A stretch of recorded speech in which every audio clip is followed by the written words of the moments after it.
Let's discuss drugs. अब देखिए हमारे जीवन में ड्रग्स का काफी अहम रोल या इम्पोर्टेंस है। अब मान के चलो कोई बीमारी हो जाती है, बुखार आता है, जुकाम होता है, जैसे कि वायरल फीवर, ये कॉमन सिम्टम्स होते हैं हमारे समाज के अंदर। ऐसा होने के बाद उससे रिकवर होने के हिसाब से हम लोगों को ड्रग्स बेहद कारगर या क्या बोलते हैं उसको, इम्पोर्टेंट सिद्ध होते हैं। तो ड्रग्स का मतलब क्या होता है ये हम जानने की कोशिश करेंगे। सो ड्रग यानी एक स्पेसिफिक सब्सटेंस, वो सिंगल सब्सटेंस भी हो सकता है, आई मीन केमिकल सब्सटेंस, या फिर वो कॉम्बिनेशन हो सकता है दो या दो से ज्यादा सब्सटेंसेस का, जिसकी हमारे बॉडी के ऊपर थेराप्यूटिक एक्शन होगी। So what is drug actually? A single chemical substance, single chemical substance, or a combination, or a combination of two or more substances which have therapeutic therapeutic action on our body on our body, is known as drug। उसको हम कहेंगे drug. जैसे मान के चलो हमें बुखार आया, बुखार आने के बाद हम लोग नॉर्मली एंटीपायरेटिक ड्रग लेते हैं, जिसके बारे में हम आगे चर्चा करेंगे। उसके अलावा कुछ और अगर आप लेते हैं तो आपका बुखार कम नहीं होगा। यानी हमारे बॉडी के ऊपर उस स्पेसिफिक सब्सटेंस की एक्शन जो है वो थेराप्यूटिक एक्शन होनी चाहिए, और हमें जो तकलीफ है उससे वो रिलीफ हमें देना चाहिए, उसी को हम लोग ड्रग कहेंगे। अब आइडियल ड्रग जो होता है उसके क्या कैरेक्टरिस्टिक होने चाहिए, याद रखना। सो कैरेक्टरिस्टिक ऑफ आइडियल ड्रग। अब हम किस ड्रग को आइडियल ड्रग कह सकते हैं? तो सबसे पहली बात, जिस किसी ड्रग को, मान के चलो हमारा पेट दर्द दे रहा है और हमने गोली खा ली, तो हमने जो ड्रग लिया, that drug must reach the affected site as quickly as possible। ये सबसे पहली रिक्वायरमेंट होती है। सो याद रखें, it should it should affect the site as quickly as possible।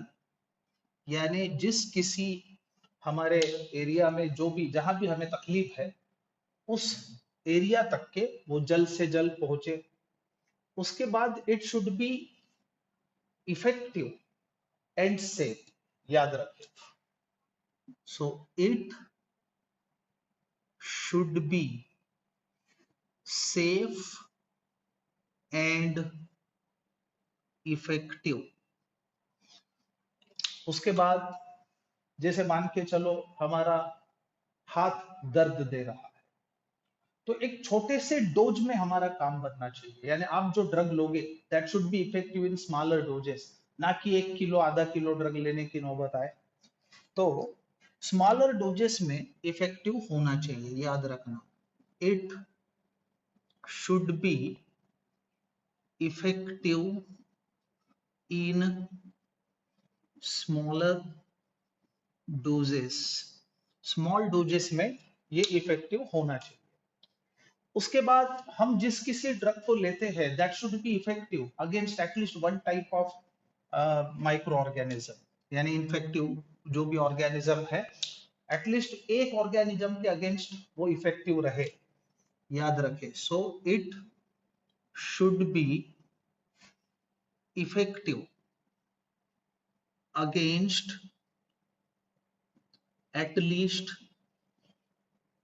one type of micro organism, micro organism, ये काफी इंपॉर्टेंट चीज है।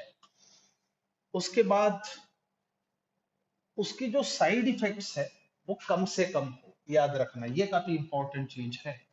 So it should have, it should have minimum side effects, minimum side effects, उसके side effects कम से कम हो। ये कुछ हमारे अपेक्षाएं है ड्रग से, लेकिन no single drug meet all these requirements, ये चीज आपको याद रखना होगा।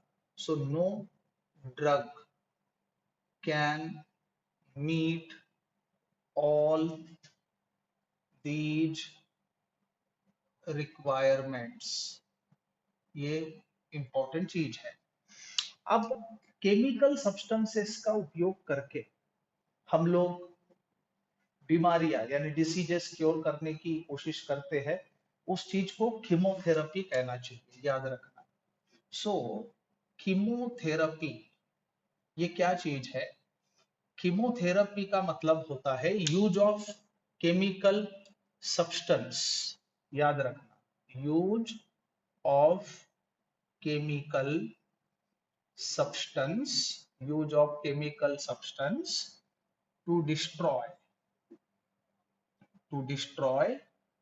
infectious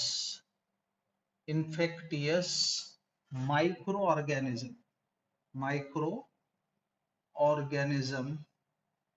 without, वो भी without causing any injury to host is known as, इसी को हम कहेंगे chemotherapy. This is called as chemotherapy. अब याद रखना, जो ड्रग हम लेंगे वो लिविंग टिश्यूज के लिए हार्मफुल ना हो, ये काफी इंपॉर्टेंट चीज है, याद रखना। So drug should not cause any adverse effect, any adverse effect on living tissues, living tissues, ये काफी इंपॉर्टेंट चीज है। नॉर्मली कैंसर के अगेंस्ट में हम जो कीमो लेते हैं उसमें होता क्या है, कैंसर सेल तो बर्न होते हैं लेकिन कुछ कुछ लिविंग सेल्स भी डैमेज होते हैं। तो हम लोग जो ड्रग लेंगे वो ड्रग खाली इन्फेक्टियस ऑर्गेनिज्म के अगेंस्ट में इफेक्टिव हो, ये हम चाहते हैं। So these are the minimum requirement of the drug जो हम लेते हैं। उसके बाद it was the introduction related to the chemotherapy.